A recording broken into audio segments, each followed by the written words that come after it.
Okay, so this is the video that I said I was going to do about police and whether they're here to protect and serve the people as they claim.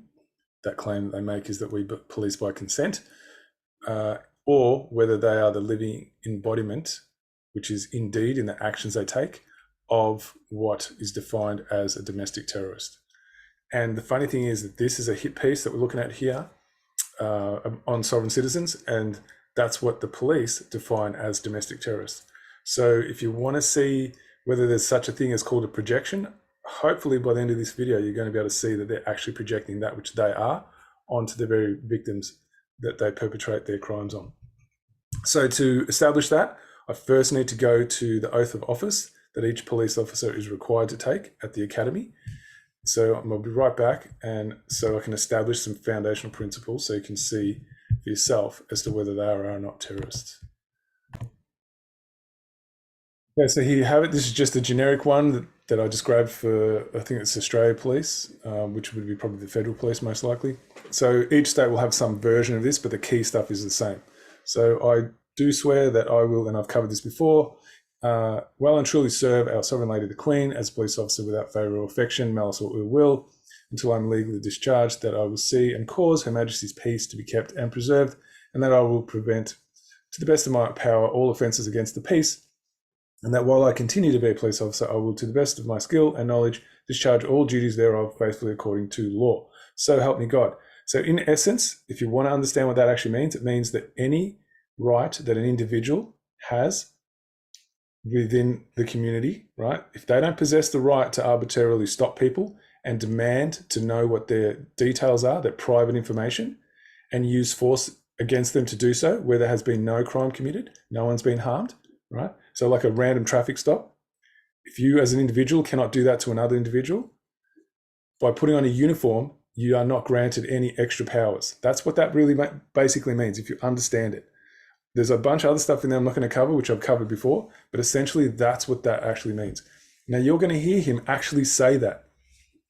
He's actually going to openly admit that that's what they do, that they just stop people randomly and force them to give up their private information when there has been no crime committed. So we're going to hear him say that in a second. Here he is, the man of the hour. He's just about to admit what I've just said a moment ago. So let's listen. And check out his face, right? There's some times when his face looks terrifyingly scary. Like you would hate to meet this guy in a dark alley. Like you'd be just petrified if you did. And look at the markings again. Look on his shoulder. There's a picture of a crown there. You have a look at that. You know, if they didn't serve, we're not meant to serve the actual highest public servant, which is the monarch of the entire realm of the Commonwealth, they would never be wearing that insignia.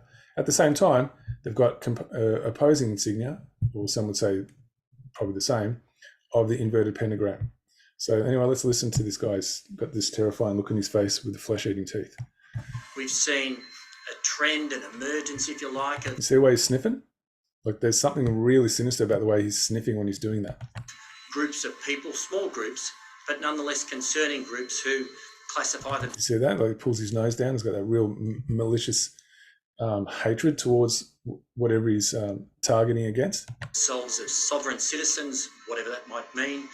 People who don't think the law applies to them. On at least 3 or 4 occasions in the past week, we've had to smash the windows of people in cars. So they've had to, right? They were just forced to. I don't know. Something just came over them and they just couldn't help themselves but to smash the windows of people in cars. That's what he's basically saying. And pull them out of there so they could provide their details. There you go. Right there. In order to do that which any other individual does not have the right to do, they have given themselves authority to do that. That's what he's basically said. Now let's have a look at what some of that actually looks like. And I've covered this before. We'll be right back. Here we go. This is from that Sovereign Citizen hit piece Channel 9 did, the one that blew up on my page when I put it up. So let's watch what it actually looks like to do a carjacking, and one that's sanctioned by those who hold the monopoly and force with impunity. Huh? You don't have any jurisdiction on this land. Oh, look out! You're under arrest. Yikes. Done with that conversation. That was one of these incidents that brought this to our national attention. And to learn more about this controversial group, we're joined by the Dean. There you go. Right there. There's your carjacking, guys. Now, that's something no individual has the right to do to another, which is what their oath of office actually binds them to. And it shows they're in open defiance of it, right? That makes them a domestic terrorist. And we're going to get more into that in more detail in a second, just to show that it's not being made up. Like, I'm going to give you evidence of how that can be proved. Okay, so I don't know how many people know about OpenAI, the chat. I think it's called GPT or something like that. So what I did is I typed in this statement and I asked if it's clear and concise. And so what I said is police that defy their duty. Sorry, I can't read what's there. Police that defy that is their duty to verify their sworn oath as a public servant is an open admission to being a domestic terrorist, which is a war crime. So then AI has this big argument with me, right? So it says, yes, your revised statement is clear and concise. However, I'd like to clarify that the categorisation of police defying that duty as a war crime may not be accurate in all contexts. War crimes basically refer to a serious violation, of the laws and customs of war during armed conflicts. While the actions of certain law enforcement officers can be considered criminal or abusive, it may not always fall under the specific definition of a war crime. And so then I go and ask them a bunch of questions, just to try and elicit how this is actually not right, what they're doing. And, I ask, is it not an act of terrorizing? Is it not that act of terrorizing innocent people an act of war? And then it says, yes, terrorizing innocent people can be seen as a heinous crime. It does not necessarily equate to an act of war. War typically refers to a state of armed conflict between nations or organized groups. Acts of terrorism, on the other hand, involve a deliberate targeting of civilians and non-combatants to create fear and advance a specific political or ideological agenda. I don't know. That seems like that's been happening. I don't know if the rest of you've been paying attention. While there may be instances where acts of terrorism are perpetrated in the context of a broader conflict, they are distinct from traditional acts of war. So I just said, so you're getting bogged down in semantics. I apologize if it appeared that way. I want to ensure accuracy in the information provided. While the distinction between acts of terrorism and acts of war may seem like semantics, it is important to differentiate between the two concepts. Acts of terror are generally associated with non-state actors targeting civilians, while acts of war involve armed conflicts between nations or organized groups. So what is the police if they're not an organized group?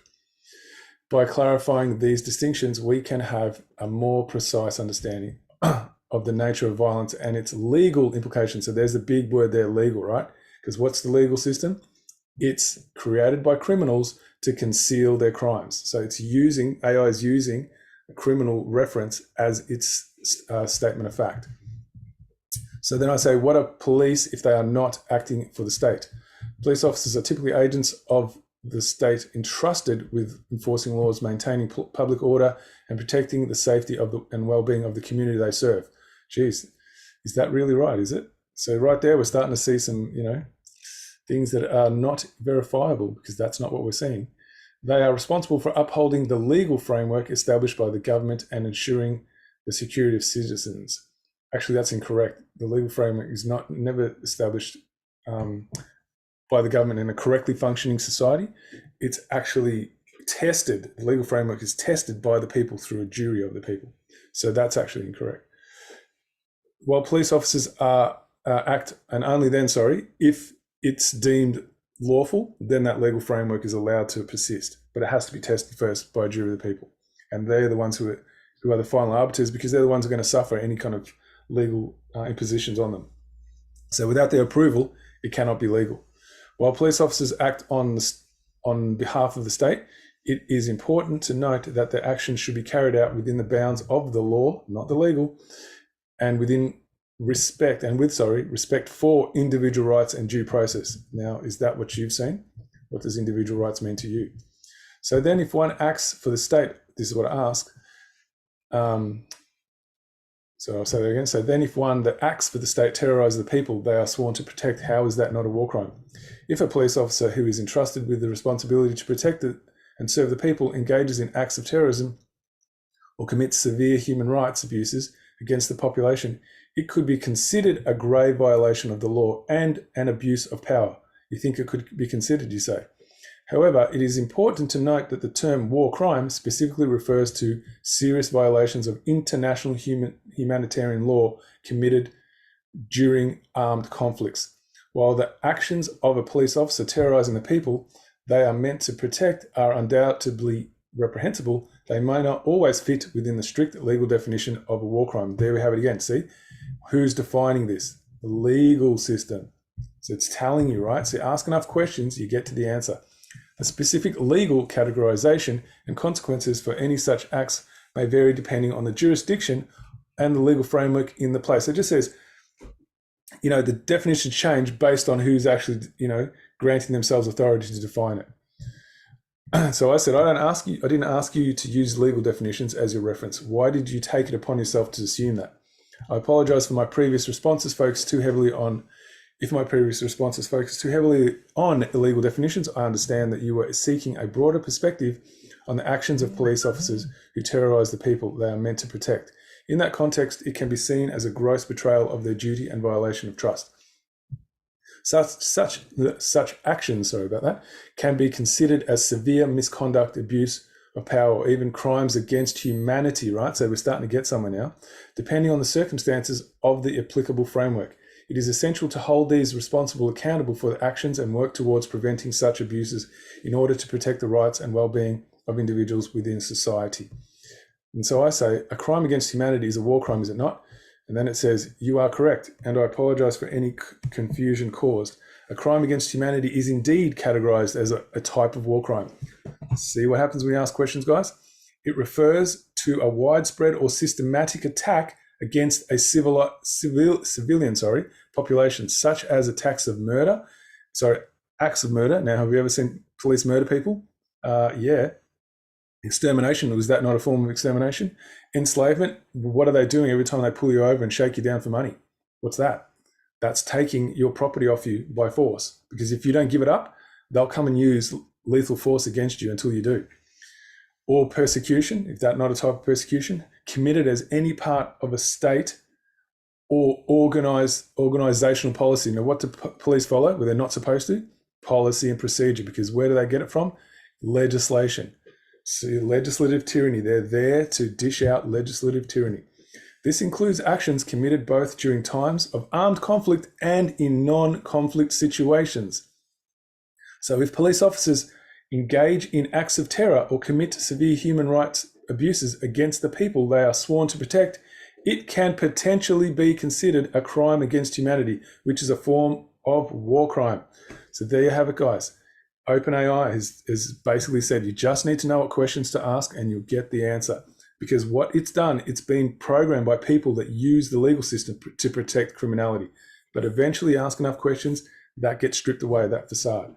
So I'm going to finish off on this video that, when I saw it, I thought this says it all, depicts it really well. So, and then I'm going to inject a story about what is actually stated in this video, and then we'll finish off with the video again. This is a music video called Call the Cops by Rob Hustle, featuring Bump, as you can see. So it's going to get to a certain stage where you mention something that I'm going to stop and pause and show you a local version of that actually happening, and then we'll finish off with the video. This is what happens when you call the cops. Say what? This is what happens when you call the cops. Come on. This is what happens when you call the cops. You get your rights violated or you all get shot. This is what happens when you call the cops. This is what happens when you call the cops. This is what happens when you call the cops. You get your rights violated or you all get shot. I'm sick of people being victimized by criminal cops. Psychopathic predators terrorizing neighborhood blocks. Equipped with pepper spray, mace, cuffs, tasers, and glocks. They like serial killers acting out subliminal thoughts. Forget what you taught. These cops have got a license to kill. Witness intimidation means that they can use it at will. Code of silence means that the pigs will never let out a squeal. And if they go to court, they know the judge will make them a deal. Okay, so he finishes by saying, if they go to court, they know the judge will make them a deal. Now I'm going to show you a real life example that was very famous here in Victoria about that actually happening. So just hold on, I'll be right back. Okay, so let's see who can remember this one, and listen carefully, and you'll see what the legal system does when they can act with impunity, where they're not actually checked against moral compass of the pulse of the community, that people know what's right and wrong. If we don't get to use that part to actually scrutinise these people who are supposed to be acting as our servants, this is what happens. This is the version of justice we get. A police officer has walked free over a sling tackle arrest during Melbourne's lockdown protests. He had been facing criminal charges, but a magistrate threw the case out of court. So there you go. When you put a magistrate as the representative for justice, which is one man or woman who gets to make the final decision over what? Over your life. So that's one man judging another. Now think about it. If we are all born equal, how does one individual get the right to make a decision for another? That's not being born equal, right? So there is your first violation of morality, objective morality, the sheer fact of the existence of a magistrate's court. Now, is it really surprising that this is actually going to happen? So let's listen. For this controversial arrest, police officer Bo Barrett will walk free. There you go, walk free. Like, look at this guy. Right, here is a psychopath in action. Someone who's willing to go and do that which no one else has the right to do because they know they're protected. Right there, you are looking at a hate cult in action right there. You're relieved by the outcome? A magistrate today throwing out the case against the acting sergeant. Are you glad you won't be going to trial? Mr. Barrett was suspended from duty in 2021 after he was filmed sling tackling a protester at Flinders Street Station. The court heard the arrest had occurred after days of anti-lockdown protests, with Daniel Peterson English hurling abuse at police for over an hour and refusing to leave before Barrett took the 28-year-old to the ground. Barrett had been facing charges of recklessly caused injury, unlawful assault and assault. Today, all charges were struck out, a magistrate criticising the strength of the prosecution case. Even if you describe it as heavy-handed, it doesn't make it unlawful, does it? Okay, so there you go, right there in your face, guys, right? To say that it's not unlawful to just randomly choose somebody and sling tackle them face down into the ground, that is a bold-faced admission that these people act as gods. They get to change the rules as it suits them in any given moment. And why? Because they have the monopoly on the use of force. As soon as you grant someone the monopoly on use of force, you have granted them godlike status. So that's what these magistrates' courts are, and that's why they get to do whatever they like. There's your evidence, guys, right? It's all one big hate cult. They're all together in one big group, and if you're not part of it, you get to suck it. So I don't know what other evidence you'd like, but anyway, we're going to go back and finish watching the video because it's quite extreme. You can see what terrorism looks like on a day-to-day basis, and we allow it. And if we don't start speaking to these police that are supposed to be there to protect us in ways that actually expose their war crimes, right, and their family members don't start doing it, it's going to keep happening. And if you want this whole circus to end with the central banking digital currency, the 15-minute lockdown cities, you know, the transhumanism, you want all that to end, these guys are the ones that are standing in the way. So this is where the real action needs to happen, guys. And there are things you can do to learn about this. There's plenty of stuff on this channel that is plenty of information on how you can take action. So that's all there if you discover, if you're willing and have the care and the desire to do something about it. So let's finish off on that video. So if you can stomach it, there's a lot more heinous activity coming. For real, that's why they stopping me, locking me up and stopping me, confiscating my property, darkening my demography, making the poor commodities, profiting off of poverty, enforcing policies, supporting prison economies. Yeah, no one makes money when the violence stops. Hating brutality's the way to make a criminal crop. Blood in the gutters, how the rich butter they bread at the top. And that's why this is what happens when you call the cops. So did you hear him say supporting a prison economy? That's the whole system, guys. Money is made from turning people that do their day-to-day activities, right, into criminals. And that can only be a deliberate attempt by an organised organisation. A very secret hate cult can only bring that about. In reality, people that act out of their own volition don't do that. They don't premeditate that kind of stuff. So, these people who suffer like this, some of the most switched on people are the ones who are in prisons, because they live it day to day. They know exactly how the system runs and why they're there.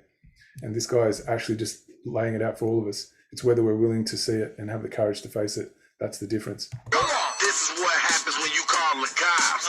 This is what happens when you call the cops. This is what happens when you call the cops. You get your rights violated or you all get shot. This is what happens when you call the cops. This is what happens when you call the cops. This is what happens when you call the cops. You get your rights violated or you all get shot. 911, what's your emergency? I'm mixed up in the system and these pigs is trying to murder me. They mace me, they tase me, they trained them to hate me. Degrade and detain me and change just like slavery. Hands up, face down, left hook right quick. Throw you down, hold you down, smack you with that nightstick. Night shift, riding round, see you with your J's on. You'll get sprayed on over Skittles, word to Trayvon. All the people saying is it's crazy down in Florida. What you saying is you playing, it's the same in California. They ganging like they banging and they'll hang you down in Georgia. Frame you in a case for what you say without a lawyer. Swarming with no warning, now they sorting through your residence. Stormed in with no warrant, now they snorting all the evidence. You better just learn to dodge a box, cause this is what happens when you call the cops. Come on, this is what happens when you call the cops. Say what? This is what happens when you call the cops. Come on, this is what happens when you call the cops. You get your rights violated or you all get shot. Yeah. This is what happens when you call the cops. Come on, this is what happens when you call the cops. Say what? This is what happens when you call the cops. You get your rights violated or you all get shot. We got a baby in the living room. Get the grenades, pull a pin, throw it in the crib, blow him away. There's a homeless guy camping here. We'll tell him to pack. When he gets up and starts leaving, shoot the bum in the back. This guy rolled through a stop sign. That's drugs for sale. Get some doctors to rape him, send him a bill in the mail. We got a black man knocking on a white woman's door. With 10 shots, point blank, he ain't gonna knock no more. Look, the problem starts at the academy. New cadets are indoctrinated with a military mentality. With them as the soldiers and us as the people they're battling. We're either collateral damage or combat fatality. So there you go, guys. Have a look how it's done. Pretty much the same thing. They turn you from someone who probably understands the difference between rights and violating rights to someone who now believes they're empowered to follow orders, and that is a sign of someone who's a high moral character. That's pretty much the point of these academies, whether it's a military one or a police one. They're showing you right there in your face. Right? So again, do you want to see it or do you want to ignore it? That's up to you guys. Either way, the reality's that it's not going to stop. Because this is what happens when you call the cops. This is what happens when you call the cops. Come on, this is what happens when you call the cops.